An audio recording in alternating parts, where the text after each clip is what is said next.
참, 그렇죠. 우리가 편안하고 진짜 하나님의 은혜를 많이 누리고 있을 때에는 하나님 은혜에 대한 그런 감정이 별로 실감 있게 와 닿지 않습니다만은 어려울 때, 또 고난이 있을 때, 풍파가 있을 때, 이럴 때는 하나님의 은혜라는 단어가 더 우리 가슴 깊이 이렇게 새겨지는 것 같습니다. 우리가 늘 은혜로 사는 인생인데 여러분 기쁠 때나 슬플 때나 언제든지 하나님 은혜를 잊지 말고 은혜에 대한 감사함으로 살아가시기를 주의 이름으로 축복합니다. 큰 풍파가 지금 온 지구촌을 덮고 있습니다. 이 코로나 사태가 이 정도로까지 크게 확산될 줄 누가 알았겠습니까? 그래서 우리가 모든 일상의 삶이 지금 다 엉망이 됐습니다. 지금 이 코로나 사태가 없었더라면 지금쯤은 아마 곳곳에 피어나는 그 봄꽃들 축제를 즐긴다고 한참 찾아다니고 있을 때 아니겠습니까? 지금쯤이라면 구랑제도 열리고 가까운 곳에 미더덕 축제도 열리고 그런 곳에 찾아가서 우리 모두가 봄을 즐기고 누리고 있을 그런 때입니다. 그런데 이 코로나 사태가 터지고 나니까 모든 게 다 중단이 되었습니다. 봄꽃 축제도 취소가 되고 여행도 취소가 되고 공적인 업무도 다 중단되고 심지어는 여러분 우리 교회만 해도 사실은 내일부터 우리가 38년 동안 한 번도 중단된 적이 없던 특별 새벽기도회 기간이 시작이 돼야 되는데 이것도 지금 할 수 없는 이런 상황이 되어 있습니다. 우리 교계를 봐도 노회도 한 달 연기를 했습니다. 세계 선교사 대회 4년마다 하는 세계 선교 대회도 지금 취소를 했습니다. 전국 목사들이 모여서 수양회를 하는데 이것도 지난 주간에 취소한다는 결정을 내렸습니다. 모든 게 취소되고 다 중단이 되었습니다. 여러분 예정대로라면 지금 아이들 개학을 진작 했었어야 되는데 아직도 개학 날짜를 잡지 못하고 있는 그런 현실을 우리가 지금 보고 있지 않습니까? 모든 게 다 무너지고 모든 게 다 엉망이 되었습니다. 여러분 계획을 했지만 바람 한번 부니까 이 모든 게 다 흐트러지고 무너진 겁니다. 여러분 풍랑이란 게 그렇습니다. 열심히 준비하고 잘 계획해 놓았는데 갑작스러운 바람 한번 불고 풍랑 한번 몰아닥치면 모든 게 다 무너지고 모든 게 다 허사가 되어 버립니다. 여러분 우리 인생을 살아보니까 인생의 삶도 그렇지 않습니까? 항상 계획한 대로 사라지는 게 아닙니다. 갑작스러운 사고 하나가 계획을 망칩니다. 여러분 가족이 행복한 삶을 설계하면서 열심히 준비해 왔었어도 그 가족 중에 누군가가 갑자기 아프거나 혹은 사고를 당하거나 문제가 생기면 이 모든 것이 다 무너져 내립니다. 한참 잘 나가던 사업가들도 한참 잘 나가던 사업이 이제는 날개를 달아야 될 시점인데 IMF가 터지고 국제금융위기가 오고 여러분 학자들이 하면 10년마다 이런 세계적인 경제 그런 어려움들이 온다. 그래서 1997년도에 IMF 사태가 우리나라에 있었고 2008년도에 국제금융위기가 또 우리나라에 큰 어려움을 주었고 해서 2018년, 2019년 굉장히 긴장하면서 지냈는데 이제 그것을 무사히 지나는가 했더니 2019년 말 2020년 이 초에 이 생각지도 못했던 코로나 사태라고 하는 이것이 일어나서 또 우리의 경제의 발목을 이렇게 붙잡을 줄 누가 알았겠습니까? 지금 많은 분들이 굉장히 큰 어려움을 겪고 있습니다. 어제 어느 분에게 들으니까 정부에서 자영업자들에게 1,000만 원 긴급 자금을 대출해 준다. 그 이야기를 듣고 새벽같이 관공서를 찾아갔는데 줄이 한참 서 있더랍니다. 자기가 번호표를 받고 보니까 420번이라는 표를 받았대요. 새벽같이 갔는데 그렇게 많은 사람들이 지금 줄을 서 있다는 것은 그만큼 여러분 이 코로나 사태로 무너질 위기에 있는 자영업자들이 그만큼 많다는 이야기입니다. 여러분 이런 게 올 줄 누가 알았겠습니까? 그냥 평범하게 봄을 맞이할 줄 알았고 그냥 당연하게 일상이 진행될 줄 알았지 이런 말도 안 되는 풍랑이 일어날 줄 누가 알았겠습니까? 근데 여러분 사람의 일이 원래 그렇습니다.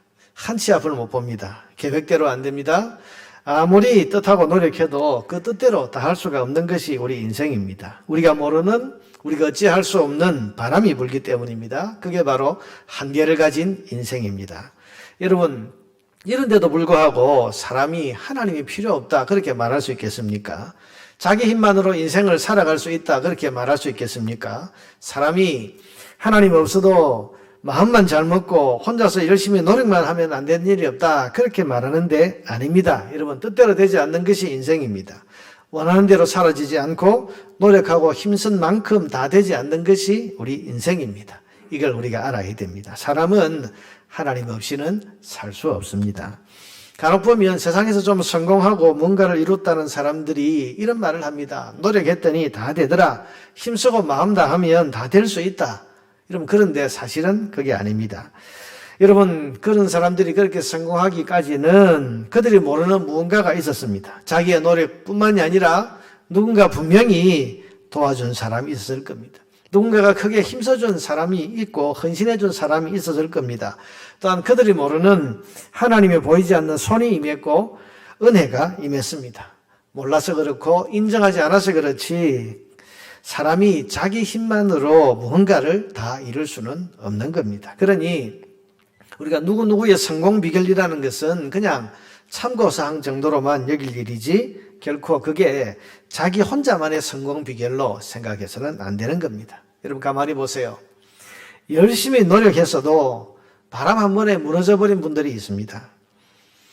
그 성공한 사람들보다 어쩌면 몇 배나 더 되는 노력을 하면서 살았지만은 갑자기 의도치 않게 불어온 바람 하나 때문에 실패하고 낙오자가 되어버린 그런 사람들도 얼마든지 있습니다. 그러니 내가 성공했다고 함부로 말하지 말아야 됩니다. 겸손해야 됩니다. 나는 이 정도 했는데 하나님이 도우셨다. 나는 이 정도 했는데 누가 도와주고 누구누구의 은혜를 입어서 내가 이렇게 이루었다. 이렇게 여러분 말할 수 있어야 되는 겁니다. 세상에는 원치 않은 바람 때문에 넘어지고 깨지는 인생들이 너무 많기 때문입니다. 여러분 그런 게 인생입니다. 그런데 그런 점에서 갈릴리 바다는 인생을 닮았습니다.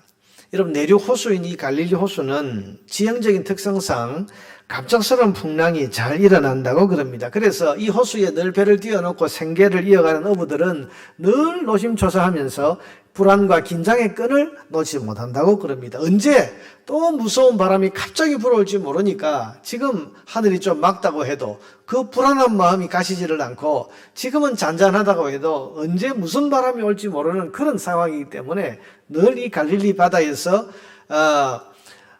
배를 띄워놓고 생계를 이어가는 어부들은 마음에 이 불안과 긴장감을 놓을 수가 없다고 하는 겁니다. 오늘 본문에 바로 그 바람이 몰아닥쳤다고 기록이 되어 있습니다. 오늘 본문에는 이렇게 갑자기 몰아닥친 풍랑 때문에 생사의 위기를 겪은 제자들의 이야기가 기록이 되어 있습니다. 여러분 원래 그들의 계획은 그게 아니었습니다. 이 갈릴리 호수를 가로질러서 저 건너편으로 그냥 가는 것이었습니다. 그래서 배 타고 건너가면 되는 일인데 그런데 중간에 풍랑을 만났습니다. 예기치 않은 일입니다. 그런데 그 풍랑 하나 때문에 모든 게 흐트러지고 호수 건너편으로 간다고 하는 계획이 지금 문제가 생길 뿐만 아니라 이 호수물에 다 빠져 죽게 생긴 그런 어떤 위험에 처하게 되었습니다. 오늘 보면 38절을 보니까 이 풍랑을 만난 그들이 뭐라고 그럽니까? 선생님이여 우리가 죽게 된 것을 돌보지 아니하시나요? 우리가 지금 죽게 생겼다. 그런데 여러분 이런 풍랑 속에서 오늘 주님은 이 제자들에게 믿음을 말씀하십니다. 본문 40절입니다. 이에 제자들에게 이르시되 어찌하여 이렇게 무서워하느냐 너희가 어찌 믿음이 없느냐 하시니. 여러분 이 상황에서 주님께서 왜 지금 믿음을 말씀하시는 걸까요? 그리고 이 믿음은 어떤 믿음을 말하는 걸까요? 그리고 믿음을 가진다고 하는 것이 이 풍랑을 만난 죽을 고비를 만난 제자들에게 어떤 유익이 있길래 주님이 지금 믿음에 대해서 말씀을 하시는 것일까요? 그래서 오늘은 이 본문을 가지고 풍랑과 믿음이라는 제목으로 말씀드리려고 합니다. 여러분 왜 주님께서는 이 풍랑 속에서 믿음을 말씀하실까? 그 이유는 첫째로 믿음은 풍랑을 헤쳐나갈 수 있는 힘이 되기 때문입니다. 여러분 오늘 본문을 한번 보세요. 풍랑 만난 제자들의 모습을 한번 보세요. 그들은 죽었다고 그랬습니다. 아까 38절 읽은 대로 우리가 죽게 된 것을 돌보지 아니하시나이까. 그들은 지금 죽는 줄 알고 있습니다. 아무리 힘쓰고 아무리 노력하고 아무리 최선을 다해봐도 이 풍랑을 도무지 이겨낼 수가 없는 겁니다. 그래서 그들은 죽었다. 죽을 위기에 처했다. 겁먹고 불안해하고 공포에 질려 있는 겁니다. 그런데 여러분 이 풍랑은 제자들을 죽일 풍랑이 아닙니다. 그걸 어떻게 알지요? 성경을 보면 압니다.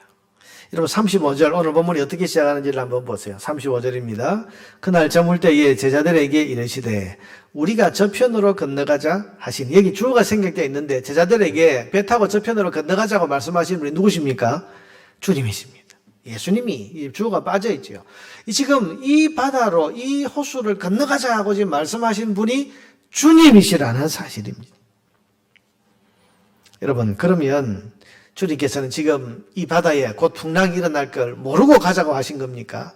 그렇지 않습니다. 우리 주님은 하나님으로서 이 바다에 풍랑이 일어날 것을 이미 다 알고 계십니다. 그런데도 그걸 뻔히 아시면서 왜 지금 이 풍랑이는 바다 위로 가자고 말씀을 하셨을까요? 그것은 이 풍랑이 이 제자들을 죽일 풍랑이 아니기 때문입니다.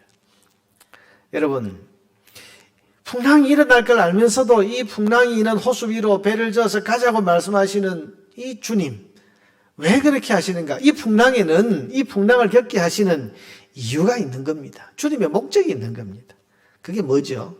여러분, 그게 41절입니다. 41절에 보면 오늘 본문의 내용이 이렇게 끝납니다. 그들이 심히 두려워하여 서로 말하되 그가 누구이기에 바람과 바다도 순종하는가 하였더라. 여러분, 이 제자들이 풍랑이 끝난 다음에 잠잠해지고 난 뒤에 심히 두려워했다고 했습니다. 이 두려움이 풍랑으로 인한 두려움이 아닙니다. 이게 무엇을 향한 두려움입니까? 뭘 두려워하는 거죠? 그들 앞에 서 계신 풍랑을 잠잠케 하신 주님을 보고 지금 심히 두려움을 느끼는 거예요. 도대체 이분이 누구시냐? 여러분, 지금까지 함께 생활해 왔습니다. 함께 밥 먹고 함께 길을 걸어 다니고 함께 지냈던 분인데 왜 갑자기 이분을 심히 두려워하게 되었습니까? 이 풍랑 속에서 주님의 진면목, 주님의 주님 되심을 그들이 보았기 때문입니다. 여러분, 사실 이 풍랑을 겪게 하시는 이유는 주님께서 지금 제자들에게 이 주님이 누구신가를 깨우쳐주고 믿게 하기 위해서 지금 이 풍랑을 주님께서 이 풍랑이 있는 바다로 가자고 하시는 거예요. 여러분, 오늘 본문의 이 문맥을 가만히 보면요, 오늘 이 바람과 바다를 잠잠케 하시는 이 장면부터 시작해서 그 뒤에 5장에 이르는 내용을 쭉 연결해서 보면 주님께서 지금 제자들을 소위 제자 훈련시키고 있다는 것을 우리가 알 수가 있습니다. 가만 보세요. 오늘 본문은 지금 풍랑이 있는 바다 한가운데에서 바람과 바다를 주님의 말씀 한마디로 잠잠케 하시는 걸 통해서 뭘 보여주셨습니까? 우리 주님께는 자연 세계를 다스리는 권세가 있다는 걸 지금 보여주신 겁니다. 근데 이어지는 5장에서는 어떤 사건이 나오지요? 군대 귀신 들린 한 사람의 이야기가 나옵니다. 근데 그 군대 귀신이라는 게 뭡니까? 헬라어로 레기온이라는 건데, 군대라는 말이, 이게 우리로 치면은 일개 사단쯤 되는 병력인데요. 여러분, 엄청나게 많은 귀신이 한 사람에게 들어가서 이 사람을 얼마나 엉망으로 만들고 고통스럽게 만드는데, 주님께서 그 사람에게 말씀 한마디 하니까 그 귀신이 다 그 사람에게서 나가버렸습니다. 돼지 떼에 들어가서 돼지가 몰살하지 않습니까? 여러분, 이걸 통해서 뭘 보여주십니까? 요 앞에서는 자연 세계를 다스리는 권세가 주님께 있다는 걸 보여주셨는데, 여기는 영적인 세계, 영적인 악한 영들을 다스리는 권세가 우리 주님의 손에 있다는 것을 지금 보여주시고 깨닫게 하시는 거예요. 그리고 이어지는 본문이 뭡니까? 5장 25절에 보면 12회를 혈루증으로 앓고 있던 여자를 고친 이야기가 나옵니다. 이건 또 뭡니까? 사람의 질병을 고치는 권세가 우리 주님께 있다는 걸 지금 보여주는 것이고, 그리고 맨 마지막 5장 마지막에 나오는 사건이 뭐지요? 죽은 야이로의 딸을 말씀 한마디 달리다붐 해서 살려내시는, 그래서 죽음도 다스리는 권세가 주님의 손에 있다. 이걸 지금 누구에게 보여주시는 겁니까? 제자들에게 보여주시는 거예요. 이걸 통해서 주님이 하나님의 아들이시고 그리스도, 우리를 구원하러 오신 그리스도라는 이것을 제자들에게 사건을 통해서 깨닫게 하시고 훈련시켜서 그들의 믿음을 세워주시는 것이 지금 주님의 계획인 겁니다. 그래서 이걸 주님의 제자훈련이라고 부르는 거예요. 사랑하는 여러분, 주님은 지금 이 제자들을 훈련시키는 중입니다. 지금까지 수많은 말씀들을 그들이 배워왔습니다. 말씀을 통해서 예수님이 하나님의 아들이시다, 이분이 온 세상을 구하러 오신 구원자이시다, 그런 말씀들을 지금까지 들어왔고 배워왔는데, 여러분, 듣기만 하고 배운 것으로는 되지 않습니다. 그 속에 믿음으로 세워지지 않은 겁니다. 그걸 어떻게 알 수 있죠? 풍랑을 만났을 때 그들이 주님을 뭐라고 불렀습니까? 오늘 본문의 4장 38절에 보니까 선생님이여. 여러분, 이게 그들의 믿음의 수준이었어요. 그렇게 배웠고, 그렇게 주님이 그리스도시고 하나님의 아들이시다는 것, 우리를 구원하러 오신 그리스도라는 것을 그들이 듣고 배웠음에도 불구하고, 여러분, 듣고 배운 지식이 마음의 믿음으로 세워지지 않으니까 주님을 향해서 선생님 이렇게 불렀던 거죠. 그런데 주님께서 그들이 귀로 듣고 말씀으로 배운 이것을 그들에게 믿음으로 정착시키기 위해서 지금 사건을 겪게 하시는 거예요. 그래서 제일 먼저 자연 세계를 다스리는 권세가 주님께 있다. 두 번째는 영적인 세계를 다스리는 권세가 주님께 있다. 사람의 질병을 고치는 권세가 주님께 있다. 심지어는 마지막에 죽음도 다스리는 권세를 이 주님이 가지고 계시다. 이걸 통해서 뭘 지금 믿게 하시려는 겁니까? 예수님이 하나님의 아들이시고 온 세상을 구원하러 오신 그리스도라는 사실을 그들로 하여금 확실히 믿게 하시려는 의도와 계획이 지금 이 사건들 속에 들어있는 겁니다. 그러니 여러분, 이 풍랑은 그들을 죽이려는 풍랑이 아니고 그들에게 믿음을 세워주기 위한 훈련입니다. 그러니 무서워할 이유도 없고 죽겠다고 낙심할 이유도 없습니다. 어떻게 해요? 믿음만 확실히 가진다면, 이 믿음은 어떤 믿음입니까? 이 배에 타고 계신 저분이 하나님의 아들이시고 이 땅에 오신 구원자라고 하는 것을 믿는 그 믿음만 가지고 있다면 이 풍랑 속에서 두려워할 일이 없는 겁니다. 사랑하는 성도 여러분, 풍랑이 올 때 우리는 믿음을 가져야 됩니다. 그동안 내가 수없이 듣고 배워왔던 그 사실, 곧 예수님이 하나님의 아들이시고 이 세상에 오신 구원자라고 하는 사실을 믿음으로 붙잡을 수 있어야 하는 겁니다. 예수님은 하나님이시다. 예수님은 구원자이시다. 예수님은 죄와 죽음에서도 우리를 구원하시지만은 이 세상의 모든 풍랑에서도 우리를 능히 건지시고 구원하실 수 있는 권세가 있는 분이다 라고 하는 것을 믿음으로 붙잡을 수 있어야 하는 것입니다. 그래야 여러분 풍랑을 통과할 수 있습니다. 그래서 믿음이 풍랑을 헤쳐나가는 힘이 된다고 말하는 거예요. 아무리 거센 풍랑이 몰아닥쳐도, 그래서 내 힘으로 어찌할 수 없는 그런 한계 상황에 도달한다고 해도 그때 우리가 풍랑을 바라보지 말고 주님을 바라보고 그 주님이 누구신지를 분명히 붙들 수 있는 믿음을 가진다면 우리는 넉넉히 그 풍랑을 헤쳐나갈 수 있게 될 줄로 믿습니다. 사랑하는 여러분, 믿으시기를 바랍니다. 예수님이 하나님이신 것을 믿으시기를 바랍니다.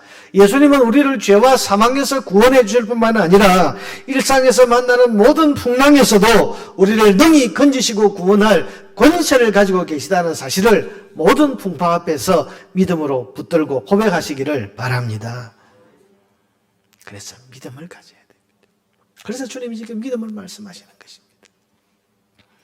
우리 성도들이 인생을 살아가면서 여러 가지의 풍파를 만날 때에 믿음을 말할 때, 여러분, 그 믿음은요 그냥 한가하게 하는 이야기가 아닙니다. 아무 생각 없이 그냥 믿어라 그렇게 말하는 것이 아니에요. 내가 주님이라고 부르는 예수님, 그분이 하나님의 아들이시고 그분이 우리를 구원하러 오신 구원자이신데 그분의 권세는 자연의 모든 세계를 다스리는 권세, 영적인 세계를 다스리는 권세, 우리의 질병을 고치는 권세, 심지어는 죽음을 다스리는 권세, 그 권세를 우리 주님이 가지고 계시다. 그 믿음으로 붙들고 풍파를 헤쳐나가는 그런 주의 백성들이 될 수 있기를 바랍니다. 두 번째로 풍랑 속에서 가져야 할 믿음은 기도가 풍랑을 헤쳐나갈 힘이라는 믿음입니다. 여러분, 풍랑이 몰아닥쳤을 때 제자들이 할 수 있는 최선을 다했습니다. 그런데 마지막으로 그들이 할 수 있었던 것이 뭡니까? 그것이 바로 주님을 깨우는 것이었습니다. 여러분, 하나님이신 주님은 바다를 잠잠케 하실 수 있는 권세를 가지고 계시지만은 오늘 본문에 보면 주무시고 계셨습니다. 일하시지 않았습니다. 여러분, 주님께서 왜 주무셨을까요? 너무 피곤했어요? 너무 무신경해서 바람이 부는 줄도 모르고 주무셨을까요? 아닙니다. 주님은 오늘 본문의 문맥을 통해서 보면 기다리셨던 거예요. 뭘 기다리셨죠? 제자들이 자기의 힘으로 안 된다는 사실을 깨닫고 주님을 찾을 때까지 주님이 기다리신 겁니다. 오늘 본문에 보면 이 제자들이 주님밖에 없습니다. 주님 없이는 우리가 죽겠습니다. 주님만 우리를 살리실 수 있습니다. 라고 그렇게 주님밖에 없다고 호소했을 때 주님께서는 즉시 일어나 권능을 나타내셨습니다. 사랑하는 성도 여러분, 주님은 지금도 우리와 늘 함께하고 계시고 하늘과 땅의 모든 권세를 가지고 계시지만은 주님은 우리가 고백하기를 기다리고 계십니다. 주님밖에 없습니다. 이 풍랑을 잠재우실 분은 주님밖에 없고 이 풍랑을 명하여 꾸짖어 잠잠케 하실 분은 오직 주님밖에 없습니다. 그러니 일어나 말씀하옵소서, 일어나 다스려 주옵소서. 여러분, 이렇게 주님을 찾는 것이 바로 기도입니다. 기도는 내가 할 수 있는 일을 주님이 조금만 도와주시면 좋겠습니다 라고 하는 것이 아니고, 철저히 기도는 자기의 무력함과 부족함을 그리고 한계 상황을 고백하면서 주님의 전능하심에 호소하는 것이 기도입니다. 그래서 여러분, 진정한 기도는 사람이 한계 상황 앞에 가야 나오게 되는 겁니다. 여러분, 평상시에 기도하라고 해도 기도가 잘 안 된다 그러고요. 기도에 힘써라 그래도 억지로 형식적으로 기도하는 사람이요, 풍파가 와서 풍랑 속에서 자기 힘으로 해도 안 되는, 오늘 이 제자들이 그랬던 것처럼 아무리 자기들의 힘과 노력과 경험과 지식을 가지고 이 배를 바로 잡아보려고 하는 그런 노력을 기울였는데도 불구하고 안 되는 한계 상황을 만났을 때, 여러분, 그럴 때 비로소 진정한 기도가 나오는 겁니다. 이 기도를 주님이 기다리고 계신다는 사실을 여러분 기억하세요. 그러므로 풍랑 속에서 성도는 정신을 잃지 말고 믿음을 가져야 됩니다. 내가 항복하면 주님이 일어서신다. 내가 무릎을 꿇으면 주님이 일하신다. 내가 주님께 기도하면 주님은 이 풍랑을 능히 잠잠케 하신다. 여러분, 이렇게 믿고 이 믿음을 가지고 기도로 주님을 붙들 수 있어야 하는 것입니다. 사랑하는 여러분, 기도를 믿으십니까? 내가 항복하면 주님이 일어서시고, 여러분, 사실 기도는 주님께 항복하는 거예요. 주님, 나는 무력합니다. 나는 할 수 없습니다. 이 일에 있어서 저는 완전히 전적으로 무력합니다. 그러니 주님 붙듭니다. 주님 의지합니다. 여러분, 이게 기도잖아요. 이 기도에 대한 믿음으로 진정한 기도를 드리면서 풍랑을 헤쳐나가실 수 있기를 바랍니다. 진정한 기도에 주님은 반드시 응답해 주실 줄로 믿습니다. 마지막 세 번째로, 풍랑을 통해서 우리는 이런 믿음을 가져야 됩니다. 이 풍랑을 통해서 우리는 반드시 성장하고 성숙하게 될 것이라는 믿음을 가져야 됩니다. 여러분, 풍랑을 헤쳐나간 사람들은요, 적어도 성경이 우리에게 가르쳐주는 그런 고난을 이겨낸 사람들은요, 한결같이 고난 중에 이런 믿음을 가졌습니다. 욥기 23장 10절에 보면 욥이 이런 고백을 하죠. 그러나 내가 가는 길을 그가 아시나니 그가 나를 단련하신 후에는 내가 순금같이 되어 나오리라. 이러면 욥기가 42장까지 있는데 이게 23장입니다. 중간입니다. 고난의 한가운데 있는 거예요. 그런데 고난의 한가운데 있으면서 그가 붙든 믿음이 뭐냐 하면, 그가 나를 단련하신 후에는, 다시 말하면 이 고난이 끝난 뒤에는 내가 어떻게 되어 있을 것이다? 순금같이 되어서 나와 있을 것이다. 고난 이후에 하나님께서 나를 더 유익하게 하시고 나를 성장시키시고 더 성숙하게 하실 것이다. 여러분, 그렇게 고백하고 있는 겁니다. 그 믿음을 지금 붙들고 있는 겁니다. 시편 119편 71절에 보면 이렇게 고백합니다. 시인은 이렇게 고백합니다. 고난당한 것이 내게 유익이라. 여러분, 고난은 아프지만은, 고난을 통해서 내가 잃은 것도 많지만은 그러나 유익된 것이 있더라. 그게 뭡니까? 이로 말미암아 내가 주의 율례들, 주의 말씀의 교훈들을 내가 배우게 깨닫게 되었다. 하나님의 말씀과 하나님을 더 깊이 아는 그런 은혜가 고난 중에 있더라. 그래서 여러분 고난 이후에 그게 유익이 되더라고 지금 고백하고 있는 것입니다. 여러분 주님께서 자기 백성에게 고난을 주실 때에는 반드시 주시고 싶은 은혜가 있기 때문이라는 사실을 기억하시기를 바랍니다. 오늘 풍랑을 통해서 제자들이 얻게 된 은혜가 뭡니까? 그것은 바로 주님을 주님으로서 바로 보고 바로 알게 되고 바로 믿게 된 그 은혜입니다. 아까 말했듯이 여러분 이 풍랑 전에 그들은 주님을 그저 선생님으로 알았습니다. 그렇게 듣고 그렇게 배우고 그렇게 주님께서 가르치셨지만은 주님을 그리스도로 하나님의 아들이라고 믿는 믿음을 가지고 주님을 바라보지 못했습니다. 그런데 이 풍랑의 사건을 겪고 나니까 그들은 이제 주님을 심히 두려워하면서 그간 위기에 저분이 도대체 누구시냐 새로운 눈으로 주님을 바라보면서 이제부터 진짜 신앙생활이 시작이 되는 겁니다. 여러분 진짜 신앙생활은요 그저 교회 왔다 갔다 하는 것으로 신앙생활을 진짜로 하는 것이 아니고 진짜 신앙생활은 내가 예수님이 하나님의 아들이시고 세상을 구원하러 하나님이 보내신 그리스도라는 사실을 확실하게 믿는 그 믿음을 가진 때부터 진짜 신앙이 시작이 되는 겁니다. 여러분 그게 이 제자들이 얻었던 풍랑을 통해서 얻었던 은혜입니다. 여러분 지금의 이 코로나 사태라고 하는 풍랑이 앞으로 어떤 은혜를 가져올까 지금 우리는 모릅니다. 우리가 하나님이 아는데 그 뜻을 그 깊어진 생각을 어떻게 다 알 수 있겠습니까? 그러나 반드시 큰 은혜가 있게 될 줄로 믿습니다. 지금 벌써 몇몇 유익이 나타나고 있지 않습니까? 아까 우리 장로님 기도하셨습니다만은 그동안 이 신천지 문제로 한국교회가 얼마나 골머리를 앓았고요. 신천지에 빠진 그런 교인들, 가족들 때문에 얼마나 눈물을 흘렸고 얼마나 노력을 했습니까? 그렇게 빠지지 않는 가시 노릇을 했던 이 신천지단이 이번에 풍랑으로 인해서 완전히 힘을 잃고 정리될 지경에 이르렀지 않습니까? 아마도 여러분 이 사태 이후에 수많은 신천지 사람들이 교회로 돌아오게 될 겁니다. 여러분 이게 은혜 아닙니까? 또한 여러분 한국교회가 처음 드려보는 이 영상예배 언제 이런 걸 우리가 생각이나 했습니까? 그런데 이 영상예배로 우리는 뜻밖의 은혜를 경험하고 있습니다. 바로 역설적이게도 예배를 정상적으로 못 드리니까 오히려 예배의 소중함을 재발견하게 되었다는 겁니다.